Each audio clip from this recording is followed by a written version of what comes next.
오늘 여러분과 나눌 말씀은 베드로전서 1장 1절과 2절 두 절만 말씀을 봉독하겠습니다. 말씀 봉독 끝나면 아멘으로 화답하고 자리에 앉으시기를 바랍니다. 제가 읽겠습니다. 예수 그리스도의 사도 베드로는 본도, 갈라디아, 갑바도기아, 아시아와 비두니아에 흩어진 나그네 곧 하나님 아버지의 미리 하심을 따라 성령이 거룩하게 하심으로 순종함과 예수 그리스도의 핏부림을 얻기 위하여 택하심을 받은 자들에게 편지하노니 은혜와 평강이 너희에게 더욱 많을지어다. 아멘. 저 멀리 뵈는 나의 시온성 찬양하고 말씀 나누겠습니다.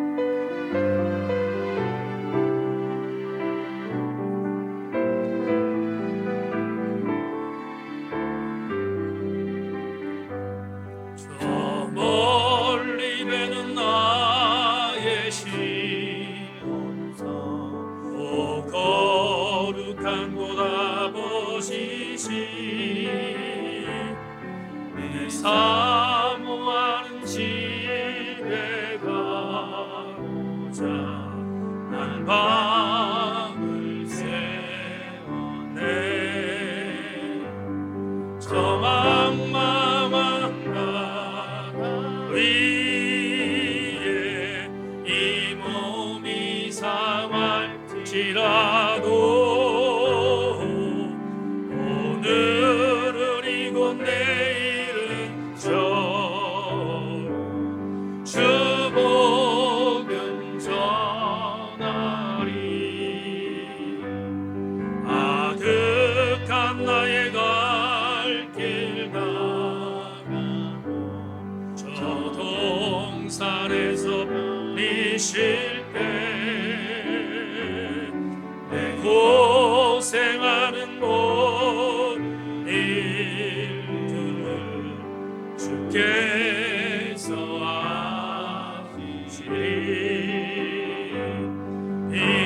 인들이가 사막에서 이 몸이 고난지라도 오내 주 예수 날 사랑하사 날 지켜주시니.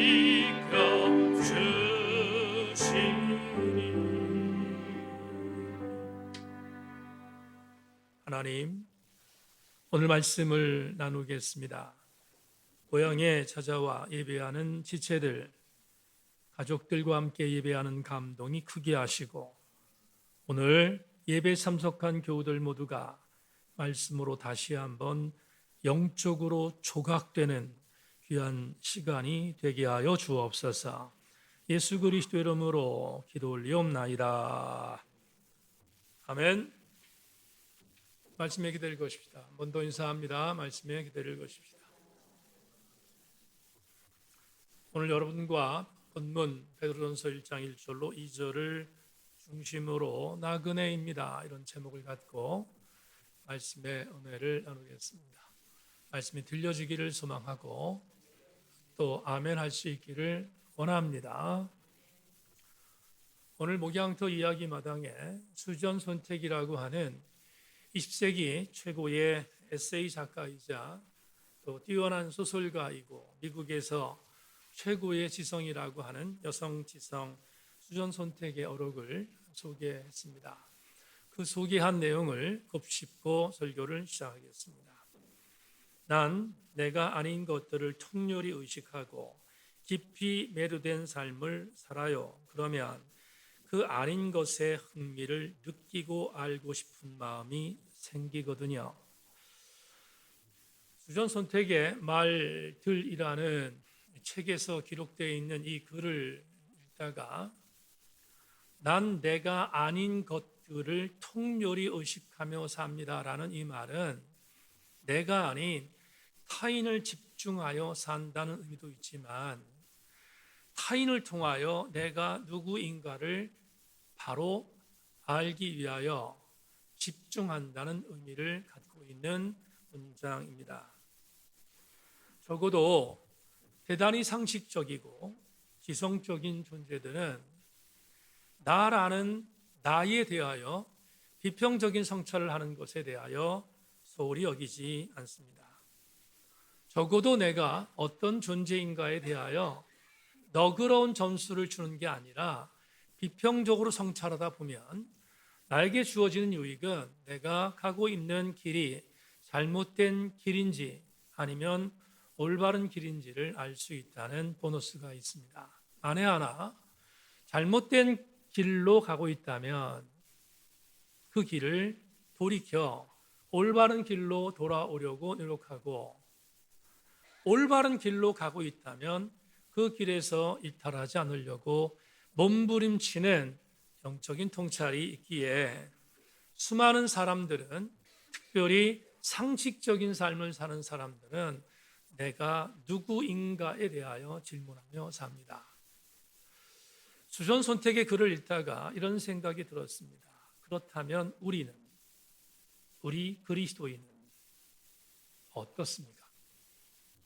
여러분은 그리스도인이라는 이름을 갖고 사는 존재들인데, 나는 그리스도인으로서 어떤 그리스도인으로 살고 있는가 질문하고 있습니까?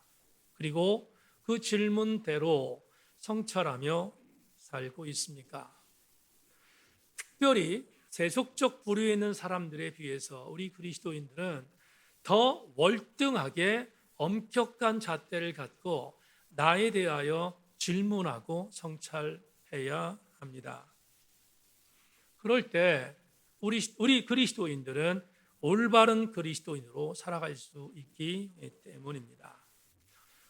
오늘은 설 명절이 끝난, 다시 말하면 명절 어간에 있는 연휴 주일입니다.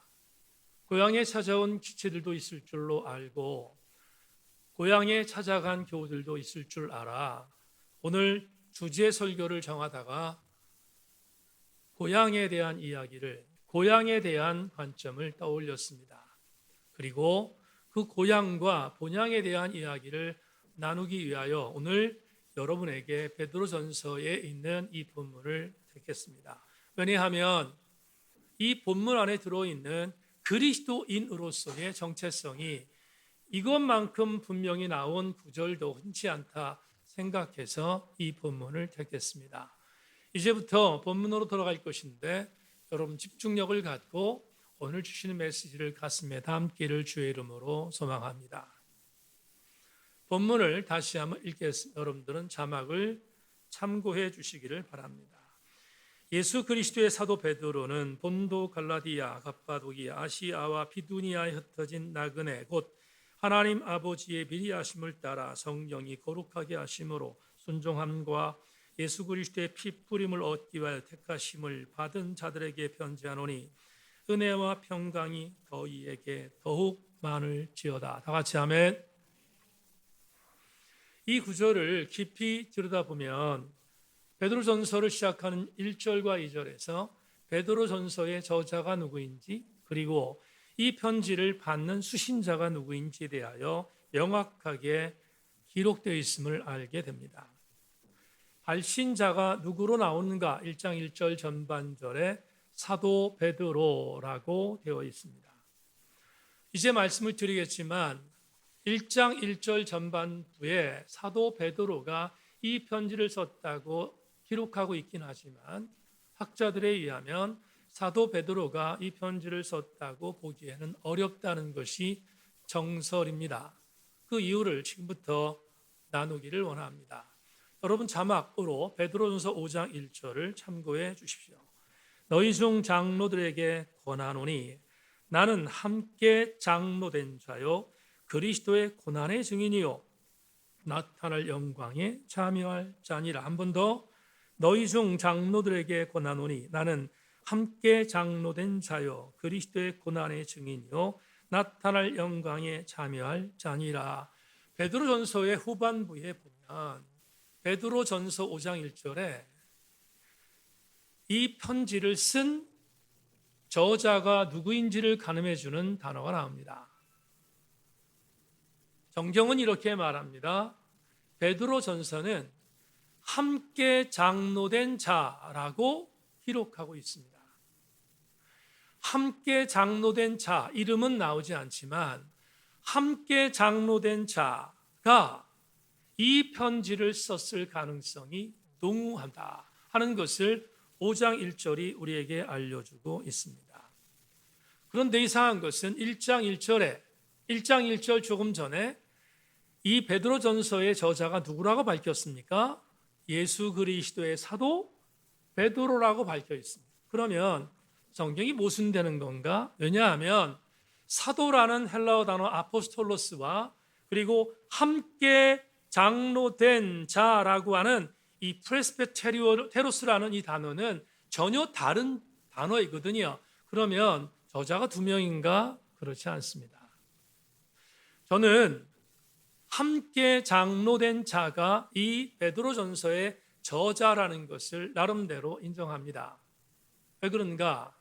이제부터 조금 더 오늘 본문 전체를 이해하기 위하여 저자와 수신자에 대한 메시지를 함께 나누어야 될 것 같습니다. 또 한번 5장 12절을 보겠습니다. 5장 12절, 내가 신실한 형제로 아는 실로아노로 말미암아 너희에게 간단히 써서 권하고 이것이 하나님의 참된 은혜임을 증언하노니 너희는 이 은혜에 굳게 서라. 다 같이 아멘. 자, 이 구절을 보면 한 가지 우리가 굉장히 중요한 정보를 얻게 됩니다. 무슨 정보인가 하면 여러분에게 1장 1절의 저자가 베드로, 사도 베드로라고 적시했고 5장 1절에는 함께 장로된 자라고 적시했습니다. 그런데 누가 됐든 조금 있다가 정답을 말씀드리겠지만 누가 됐든 이들이 이 두 종류의 저자들이 이 편지를 직접 쓴 것은 아니구나. 직접 쓴 것은 아니구나. 5장 12절을 보니까 그렇구나. 대필했구나 하는 것을 알게 됩니다. 다시 말하면 베드로 전서라는 편지를 글로 쓴 사람은 실루아노입니다. 왜 그랬는지 모르지만 실루아노가 쓴 것입니다. 이전에 한번 이런 설교했죠. 로마서라는 대서사시, 위대한 교리 서신, 이 서신을 눈이 안 좋았던 사도 바울이 직접 글을 쓸 수 없었잖아요. 갈라디아서 마찬가지입니다. 직접 글을 쓸 수 없었어요. 안질 혹은 시력이 너무 안 좋아서 바울이 직접 글을 쓸 수 없어서 바울이 불러주면 그 불러준 바울의 언어를 담아서 대신 썼던 사람이 더디오 장로라고 말씀드렸습니다. 더디오가 대필했던 것처럼 오늘 이 베드로 전서는 실루아노라는 사람이 대필했습니다. 실루아노는 좀 여러분 낯설죠? 그래서 우리는 이 실루아노를 다른 이름으로 헬라적인 이름으로 표현한다면 우리가 알고 있는 실라 기억나십니까? 바울과 실라 빌립보 감옥에서 옥에 갇혔던 두 사람 바울과 실라 기억나시면 아멘. 그 실라가 이 편지를 대필했다 보시면 됩니다. 그러면 실라가 대필한 건 분명한데 그러면 이 베드로 전서는 누가 썼을까? 누가 썼을까? 여러분에게 학자들의 공통된 의견을 전하겠습니다. 가장 좋은 방법으로 지금은 은퇴하셨지만 박수함 교수님이라고 총신대에 사역하셨던 박수함 교수님의 주석 하나를 읽어드림으로 누가 썼는지를 밝히겠습니다. 베드로 전서는 즉 1세기 말에 어떤 그리스도인 저자가 자신이 존경하는 베드로의 전승들을 토대로 하여 베드로의 이름으로 기록한 서신서다. 한번 더 읽을게요.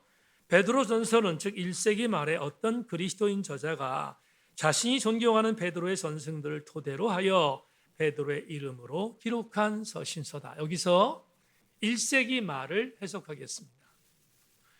여러분, 실라라는 이 사람은 가장 활동적으로 활동했던 역사적 보고가 있습니다. 이 보고가 뭐냐 하면 이방 교회였던 안디옥 교회와 예루살렘 모교회가 할례 논쟁으로 치열하게 대립했을 때, 그래서 교회가 분리될 수 있는 위험성이 있었던 그때 성령의 은혜로 예루살렘에서 제1차 공의회가 열립니다. 할례 논쟁을 불식시키기 위한 것이었습니다. 안디옥 교회 대표로 바울, 바나바, 그리고 누구? 실라라는 이 대표단이 예루살렘을 방문했고, 예루살렘에는 베드로, 야고보라고 하는 사도들이 모여서 함께 상의를 합니다. 할례를 받아야 구원받는가를 갖고 치열하게 논쟁한 뒤에 결론, 유대인들은 할례를 받지만, 유대 그리스도인들은 할례를 받지만 이방적인 그리스도인들 형제들에게 할례를 요구하지 말자, 할례를 받지 않아도 구원받는다라고 하는 결론적 승리를 안디옥 교회에 남겨주었던 것이 제1차 예루살렘 공의회였습니다. 이때 예루살렘 공의회에 참석하여 이방교회의 승리를 남겨줬던 장본인이 바울과 바나바와 누구? 실라였습니다. 그러니까 제1차 예루살렘 공의회는 대단히 중요한, 교회사적으로 대단히 중요한 사건이었는데, 이때가 주후 49년 그리고 50년으로 추측됩니다. 왜 이 말씀을 드리는가? 그러면 실라가 활동했던 당시는 주 50년이 될 것입니다. 자, 그런데 여기서 한 가지, 베드로 전서의 성격을 좀 보겠습니다. 베드로 전서는 오늘 1장 1절로 2절에서 말씀을 드렸지만, 이 편지는 베드로 아니면 베드로의 정신을, 박수함 교수 말대로 베드로의 정신을 따르던 어떠한 추종자, 그 사람이 이 편지를 썼는데, 그런데 이 편지의 전체적인 내용이 뭐냐 하면, 이 편지의 전체적인 내용은 1장 1절 후반절에 있는 것처럼 본도, 갈라디아, 갑바도기아, 그리고 아시아, 비두니아, 여기는 어디를 말하냐면 지금의 터키입니다. 일부 예배 때 튀르키예라고 발음했는데 어렵게 안 했으면 좋겠어. 터키라는 지역입니다. 이 지역 전체에 있었던 예수 믿는 디아스포라 크리스천들, 그들에게 이 편지를 쓴 것입니다. 누가 썼는가? 베드로, 그렇게 인정합시다. 베드로 아니면 장로가 썼다. 제가 인정하는 것처럼 어떤 장로가 썼다 상관없습니다. 어쨌든 간에 이 편지는 누구에게 전달된 것인가? 터키에 살고 있었던 예수 믿고 있는 이방적 그리스도인들입니다. 이들에게 이 편지를 썼습니다. 왜 썼는가? 쓴 이유는 핍박이 심했거든요. 핍박이 심해서 예수를 믿는다는 이유 때문에 수많은 사람들이 죽어갔습니다. 순교를 당했습니다. 그때 이 저자가 지금 터키 지역에 있는 수많은 디아스포라 크리스천들에게 힘을 내자, 불시험이 와도 잠깐이면 지나간다, 그리고 우리의 끝까지의 아름다운 구원은 영원의 구원이다라는 말씀을 증거하면서 격려합니다. 순교하는 많은 백성들을 위로하는 메시지가 여기 있습니다. 그렇다면 우리는 이러한 전제를 가질 때 이런 추론이 가능합니다. 예수 그리스도인들이 주 1세기에 핍박받았던 때가 언제지? 두 가지의 사실을, 역사적 사실입니다. 두 가지 역사적 사실을 알게 되는데, 첫째는 여러분이 너무 잘 아는 네로의 박해입니다. 네로는 64년에 로마를 새롭게 건설한다는 미치광이적인 확신을 갖고 로마를 불태웠습니다. 정치적으로 궁핍하자 그 화살을 로마에 살고 있는 그리스도인들에게 돌렸습니다. 누명 씌운 겁니다. 그래서 로마의 수많은 사람들이 콜로세움에서 사자들에게 뜯겨갔습니다. 죽었습니다. 순교당했습니다. 그런데 주목할 것은 네로가 화재를 일으켜서 그리스도인들을 죽일 때는 주 64년입니다. 64년이라는 시대적 역사가 분명한데, 그런데 전제가 있습니다. 네로가 그리스도인들을 핍박할 때 그 핍박의 대상은 로마 안에 있었던 그리스도인들이에요. 로마 안에 있었던 그리스도인들에게 핍박을 가한 겁니다. 그런데 이 편지는 로마가 아니잖아요. 어디라고 했습니까? 어디라고 했어요? 터키라고 했습니다. 터키 지역이라고 했습니다. 로마를 뛰어넘어 터키 지역에 있는 사람들에게 핍박을 가하는 것을 격려하기 위하여, 당하는 사람들을 격려하기 위하여 쓴 편지가 이 편지라면 또 다른 밖을 생각합니다. 로마를 뛰어넘어 터키까지 이르러 예수 믿는 사람들을 죽이기 위하여 정말로 집중하던 핍박이 있었던 때는 언제냐? 그때는 네로의 주 64년이 아니라 80년에 있었던 도미티아누스라는 황제의 핍박으로 역사를 거슬러 올라갈 수 있습니다. 그렇다면 우리 이런 추론으로 이 본문에 대한 부분들을 정리할 수 있는데, 그렇다. 박수남 교수 말대로 이 편지는 주 1세기 말 80년으로 예상됩니다. 80년 즈음에 주 1세기에 이 편지가 쓰여졌다고 우리는 해석할 수 있습니다. 그래야 이 편지에 대한 정황이 교회사적으로 맞아떨어집니다. 왜 이걸 설명하는가? 이유가 있습니다. 수신자 때문입니다. 여러분, 주 1세기 후반, 약 80년 쪽으로 보는데 1세기 후반에 이 편지가 쓰여졌는데 누구에게? 터키에 있는 예수 믿는 사람들에게 쓰여졌습니다. 근데 이상한 것은 베드로전서의 저자가 디아스포라 유대인이라고 하는 유리하는 방황하는 유대인, 그리스도인이라고 지칭하지 않고 오늘 대단히 중요한 단어를 본문에서 사용하고 있습니다. 다시 한 번만 1절 가겠습니다.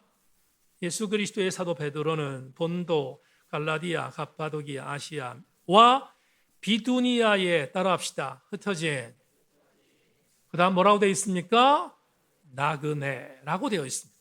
자, 그러면 이 편지는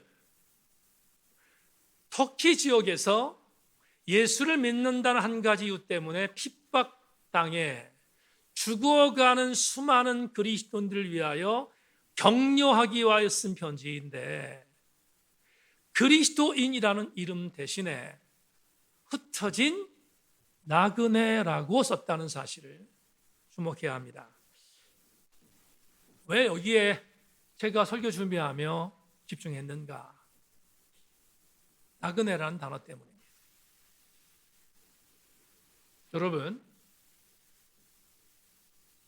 베드로전서의 저자는 순교를 당하는, 죽어가는 터키 지역에 있는 그리스도인들에게 격려하면서 이런 표현을 썼습니다. 여러분은 나그네입니다. 여러분은 나그네입니다. 이 말은 지금 여러분이 살고 있는 터키라는 지역은 영원한 땅이 아니라는 뜻이잖아요. 영원히 머물 땅이 아니라는 뜻입니다. 지금 죽어가는 그리스도인들에게 이렇게 말합니다. 여러분이 있는 땅은 영원한 땅이 아니라 잠시 머물 땅입니다. 그러니 순교화를 당하는 수많은 어려움과 핍박이 있다 할지라도 두려워하지 마십시다. 여러분에게는 잠시 머물 이 땅, 나그네로 있는 이 땅이 아니라 영원한 본향이 있기 때문이라고 위로하고 있는 거예요. 그러면 우리는 오늘 고향을 찾아오신 우리 교우들과 고향에 찾아가는 우리 교우들이 있을 터인데, 오늘 우리는 나그네라는 단어에 대하여 한번 집중해야 될 것 같습니다. 나그네. 저와 여러분은 나그네들입니다. 여러분 기분 나쁘게 생각하지 말고 아멘 하기를 소망합니다. 저와 여러분들은 뭐라고요? 나그네입니다. 왜 나그네인가? 나그네는 두 가지 특징이 있습니다. 오늘 본문을 통해서 우리가 보겠지만 나그네는 누구도 예외 없이 두 가지의 특징이 있습니다. 오늘 베드로전서의 저자, 그가 베드로이든 아니면 베드로의 정신을 따르던 어떤 장로든 상관없습니다. 베드로의 사상 속에 주 1세기 후반에 소아시아의 터키 지역에 있었던 수많은 죽어가는 그리스도인들에게 이 편지를 써서 어려움을 극복하라고 독려하는 이 편지 안에서 그들을 향하여 여러분들은 흩어져 있는 나그네라고 표현한 이유를 오늘 두 가지로 여러분과 함께 나누려고 합니다. 나그네는 어떤 존재인가? 첫째, 이 땅이 영원한 고향이라고 생각하지 않고 잠시 머무는 곳이라고 생각하는 자들입니다. 이 땅은 영원한 고향이 아니라 잠시 머무는 곳이라고 생각하는 자가 나그네입니다. 같은 나그네라는 단어가 나오고 있는 베드로전서의 또 다른 구절 하나를 소개하겠습니다. 베드로전서 2장 11절 이렇게 말합니다. 사랑하는 자들아, 거류민과 나그네 같은 너희를 권하노니 영혼을 거슬려 싸우는 육체의 정욕을 제어하라. 지금 베드로전서의 저자는 핍박당하는 그들을 향해서 두 가지의 단어로 정의합니다. 여러분은 거류민입니다. 여러분은 나그네입니다. 그러니 거류민과 나그네 된 여러분들은 이 땅에서 추구하는 육체의 정욕을 버리고 거슬리는 영혼의 승리를 위하여 살아가라고 권면하고 있습니다. 이 말을 이런 생각을 했습니다. 여러분, 우리가 이 땅에서 살아가면서 이 땅이 영원할 것이라고 믿으면 이 땅이 추구하는 육체의 정욕들 추구하려고 합니다. 그리고 그렇게 삽니다. 왜냐하면 이 땅이 영원할 것이라고 믿었기 때문이죠. 보세요. 부자 청년이 예수께 와서 주님, 영생을 얻기 위한 내가 무엇을 하기를 원합니까? 라고 말했을 때 계명을 지켰는가? 지켰습니다. 한 가지 부족하다. 너 갖고 있는 것 팔아서 가난한 자에게 나눠줘라. 이 청년이 재물이 많아 돌아갔다고 말하잖아요. 재물이 많다는 것은 당연히 재물이라고 한 가지 의미가 아니라 이 땅에서 우리가 간직하고 싶어하는 육체의 정욕이에요. 그 육체의 정욕을 포기하지 않습니다. 왜냐하면 이 땅에서 영원히 머물 것이라고 믿기 때문이잖아요. 그런데 반대로 이 땅이 영원할 것이라고 믿지 않는 나그네들은 육체의 정욕을 추구할 리 만무입니다. 그렇게 살아서는 안 되죠. 왜? 우리는 떠날 것이기 때문에. 우리는 이 땅이 영원히 머무는 장소가 아니라고 믿기 때문에 육체의 정욕과 싸울 것을 이야기합니다. 자, 여러분, 이런 생각이 들잖아요. 지난 주간에 탁구장에 가서 운동을 하는데 탁구장에 있는 여성 동아리 자매 한 명이 제게 와서 이런 걸 묻는 거예요. 목사님 왜 고향에 안 가십니까? 이렇게 물어요. 그래서 아들 내외가 이제 결혼시켜서 제천에 내려오기도 하고 부모님 다 소천하셔서 그래서 고향 가는 게 그렇게 쉽지 않다 이렇게 얘기를 했더니 인정을 하더라고요. 근데 말이 나와서 그런지 모르지만 그 자매가 예수를 믿는 자매가 아닌데 굉장히 예의 바른 자매거든요. 근데 자매가 저한테 이렇게 묻는 거예요. 목사님, 궁금한 게 하나 있는데 나는 교회를 다니지 않지만 어떤 교회를 보면 목사님이 막 바뀝니다. 또 어떤 교회는 어떤 목사님이 계속 계십니다. 근데 그렇게 다른데 어떤 차이가 있습니까?를 묻는 거예요. 충분히 궁금할 수도 생각을 했습니다. 생각해서 제가 이렇게 답변했어요. 어떻게 답변했냐면 보통 천주교회, 성당이라고 말씀할 수 있잖아요. 천주교회는 본부가 있는데 알아듣기 쉽게 하려고 말씀드렸어요. 중앙이 있는데 그 중앙본부에서 신부님들을 각 개교회 성당마다 파송한다. 그건 천주교의 아주 굉장히 뚜렷한 특징 중에 하나인데 개신교는 개교회 중심적인 교단이라서 개교회에 있는 목사님들이 떠날 수도 있고 안 떠날 수도 있다. 이렇게 얘기를 했는데 그 얘기 중에 한 가지 제가 이런 이야기를 했어요.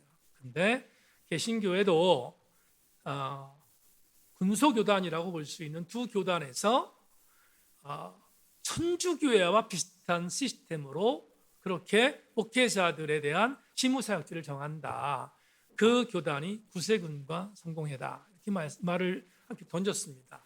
여러분 아시는 것처럼 구세군과 성공회는 중앙본부에서 목회자들, 그리고 성공회는 신분이라고 하니까 우리 개신교입니다. 성공회는 여러분 절대로 가톨릭이 아니에요. 우리 개신교 안에 있는 종파입니다. 근데 중앙본부에서 각 성직자들을 교회마다 이렇게 돌리는데 파송하는 거죠. 임기를 정해서. 근데 거의 대부분의 임기가 5년 텀입니다. 5년 텀으로 돌립니다. 근데 이상한 것은 그러면 목회자들이 적체도 되지 않고 돌리니까 굉장히 건강한 것처럼 보이는데 한 가지 단점이 있다. 뭐냐 하면 구세군 교회와 성공회가 교단이 크지 않습니다. 작아요. 이유가 뭔가? 너무 단순합니다. 5년 동안 임기를 채우면 다른 데로 가니까 한 교회에 부임한 목회자들이 열심을 안 냅니다. 그렇지 않겠어요? 5년 있다 떠날 건데, 물론 다 그런 건 아니지만 5년 있다 떠날 건데 내가 여기서 열심을 다할 이유가 없다 생각하고 열심을 내지 않아요. 그러니까 교세가 늘지 않아요. 그게 성공회와 구세군의 특징 중에 하나입니다. 여러분 제가 이 말씀을 왜 드리는가? 이유가 있습니다. 인지상정으로 이해가 되잖아요. 5년 있다 떠날 건데 거기 목을 걸고 거기 치열하게 일할 사람이 과연 몇 명이나 되겠습니까? 인지상정입니다. 그렇게 공감이 돼요. 그런데 말입니다. 하물며 우리가 그리스도인이라는 이름을 갖고 이 땅에 살고 있는데 우리는 이 땅이 영원하지 않고 잠시 머무는 장소라고 믿는다면 우리가 이 땅에 살고 있는 동안에 이 땅에서의 육체적인 정욕과 고착도 있다면 우리가 어떻게 그리스도인이라고 할 수 있겠습니까? 다시 말하면 나그네는 이 땅이 영원한 고향이라고 생각하지 않습니다. 두 번째 은혜가 있는데 두 번째 은혜가 뭔가 하면 이 땅이 영원한 고향이라고 생각하지 않기 때문에 나그네는 두 번째 은혜가 있습니다. 그 두 번째 은혜는 뭐냐? 나는 반드시 이곳을 떠날 것이라고 인식하는 사람이에요. 영원하지 않고 영원히 머물 장소가 아니니까 반드시 떠날 것이라고 믿고 사는 백성들이 누구냐? 그게 나그네 그리스도인들입니다. 신명기 한 구절을 소개하겠습니다. 신명기 1장 6절 7절 자막을 확인하십시오.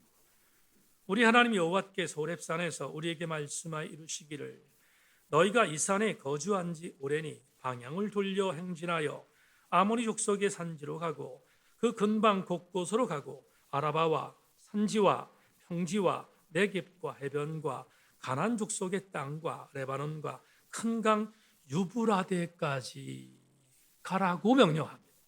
자, 설명할게요.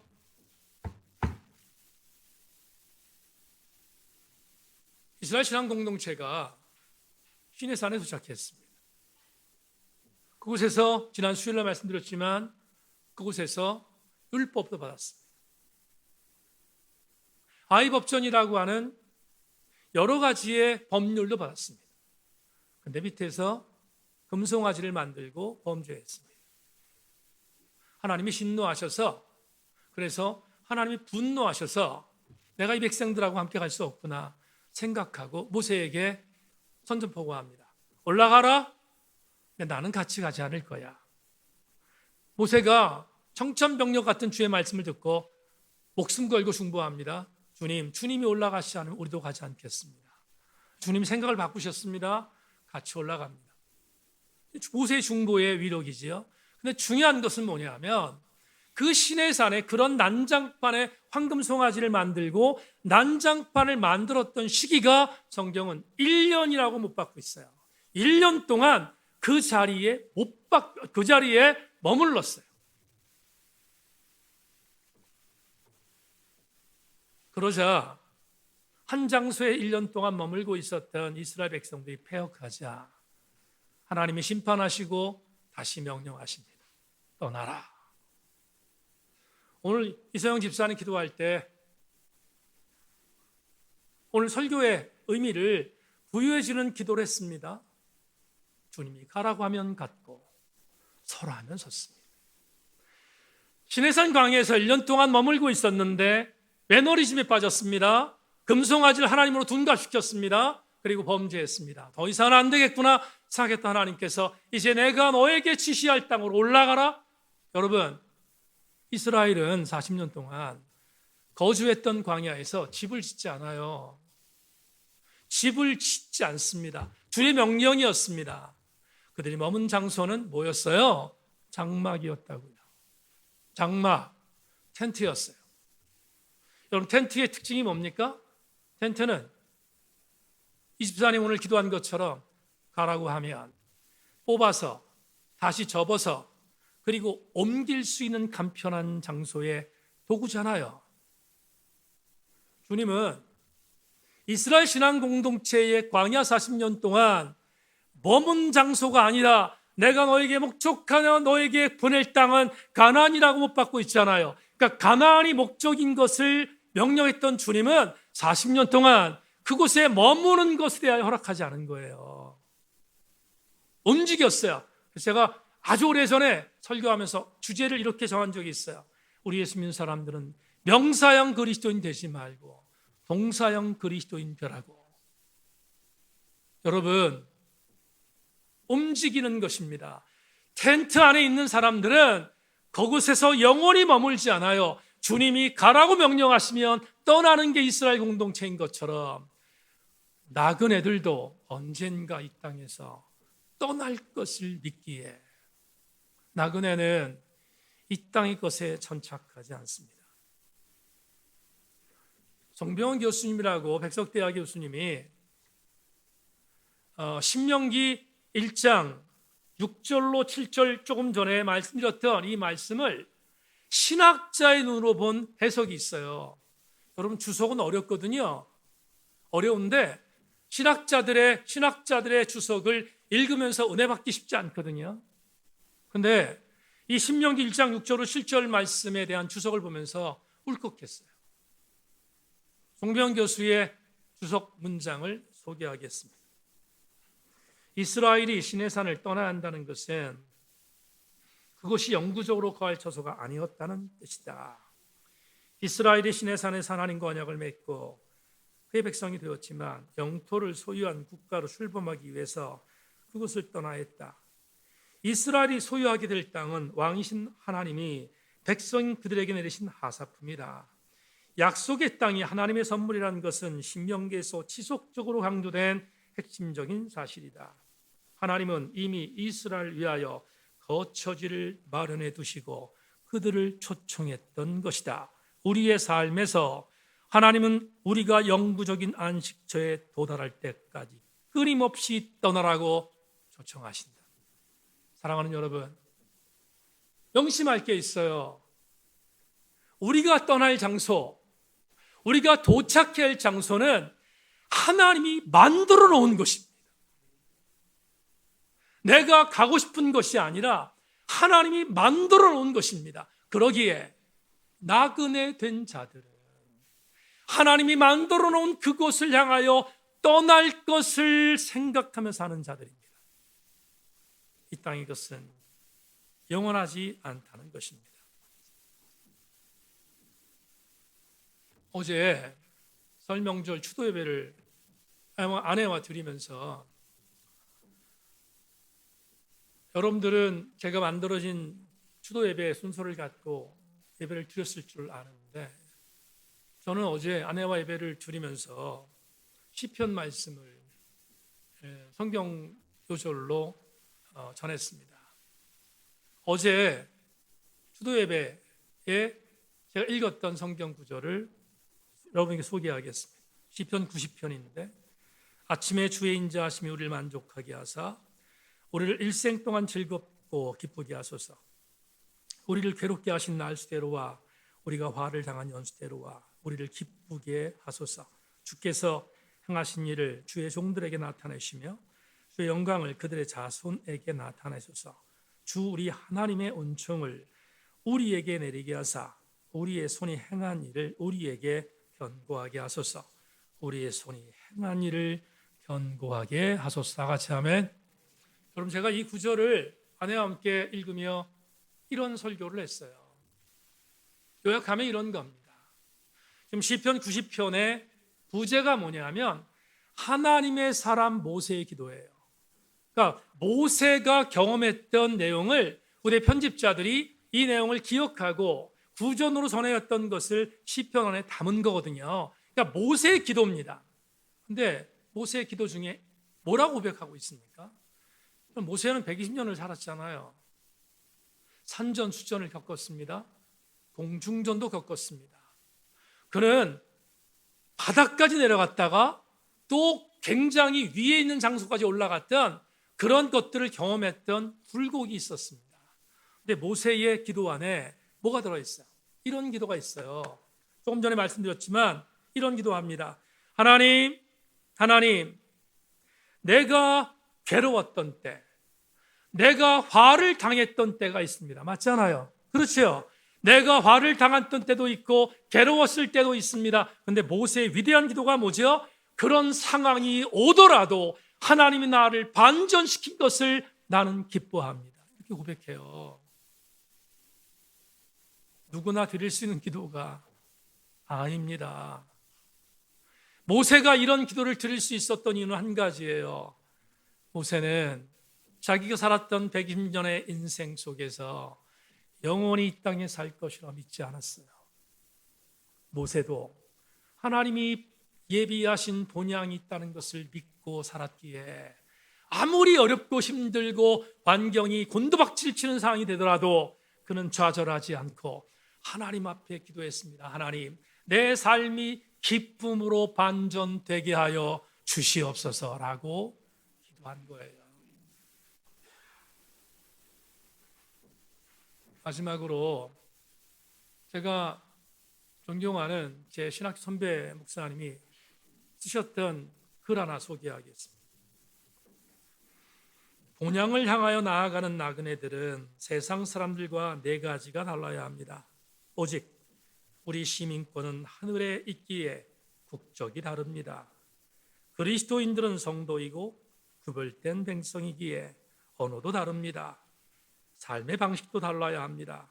정직이 바로 그 바로미터입니다. 그리고 마지막으로 외모도 달라야 합니다. 세상에 추한 옷이 아닌 그리스도의 의의 옷을 입어야 합니다. 말씀 맺겠습니다. 명절이 있기에 영적으로 집중하기가 쉽지 않은 주일을 맞이했습니다. 그러나 한 가지 오늘 설교를 들으며 가슴에 새기십시다. 여러분, 명절이 되면 고향에 우리 교우들이 찾아온 것처럼 찾아옵니다. 고향이 참 좋습니다. 저도 고향이 있습니다. 그래 명절이 되면 고향 생각이 더 납니다. 그런데 아버님과 어머님이 소천하신 뒤에 살아계실 때에 비해서 고향에 대한 간절함이 조금 희석되었다는 생각이 듭니다. 인천에 형님들 가족과 누님 가정이 있음에도 불구하고 자주 못 갑니다. 그리고 아들을 결혼시키고 나니까 아들이 내려오니까 더더구나 그렇게 됩니다. 그래서 고향 생각이 어머님과 아버님 살아계실 때에 비해서 조금 더 희석된 것은 사실이지만 그러나 변하지 않는 것이 하나 있습니다. 뭐냐하면 상황이 된다면 저는 은퇴하고 고향으로 갈 것입니다. 어떤 권사님이 그러더라고요. 목사님, 고향 가지 말고 제천에서 20년 이상 살았는데 이제 제천이 제2의 고향인데 제천에서 끝까지 사십시오. 그래서 제가 그랬어요. 절대로 그렇게 안 합니다. 왜 그러냐 하면 제가 제천에 살면 여러분 제 후임 목회자가 얼마나 힘들겠습니까? 그래서 그렇게 안 할 거다. 그렇게 이야기를 했습니다. 그건 하나의 농반 진단반이지만 제가 왜 고향으로 은퇴 이후에 가고 싶은가? 부모님은 살아계시지 않지만 거기에 가면 얼마 전에 갔더니 정말 엄청나게 변화돼서 어디가 어딘지 모를 정도로 인천이 바뀌었지만 그래도 이상한 것은 인천에 들어가면 길목에서 마음이 푸근해집니다. 제 어린 시절의 추억도 있고 이상합니다. 에이 목사님 그거 거짓말하지 마세요. 이럴지 모르지만 인천에 들어가면 부모님의 냄새도 있습니다. 그래서 고향이 그리워집니다. 여러분 인지상정으로 고향이 그리운 것은 어쩔 수 없는 일이지 않습니까? 왜 말씀을 드리는가? 하물며 우리 예수 그리스도인들이 이 땅이 영원히 머물러야 할 고향이 아니라 우리가 가야 할 곳은 본향이 있다는 것을 알기에 우리가 이 땅에 천착해서야 되겠습니까? 예수께서 제자들에게 이렇게 말씀하셨습니다. 내 아버지의 집에 거할 것이 많도다. 그렇지 않으면 너희에게 일렀으리라. 내가 너희를 위하여 거처를 예비하러 가노니 가서 너희를 위하여 거처를 예비하면 내가 다시 와서 너희를 내게로 영접하여 나 있는 곳에 너희도 있게 하리라. 아멘. 사랑하는 교우 여러분, 우리가 갈 곳은 내가 가고 싶어서 가는 것이 아니라 나의 주그리신 예수 그리스도께서 미리 가셔서 내가 갈 곳을 예비해 놓으신 곳임을 명심하고 우리 모두 함께 이 땅에서 나그네로 살지만 반드시 그곳에 갈 것을 기억하고 오늘 하루도 우리의 삶의 철로역정에서 끝까지 분투하여 본향을 향하여 달려가는 하나님의 아름다운 백성들 되기를 주님의 이름으로 소망합니다.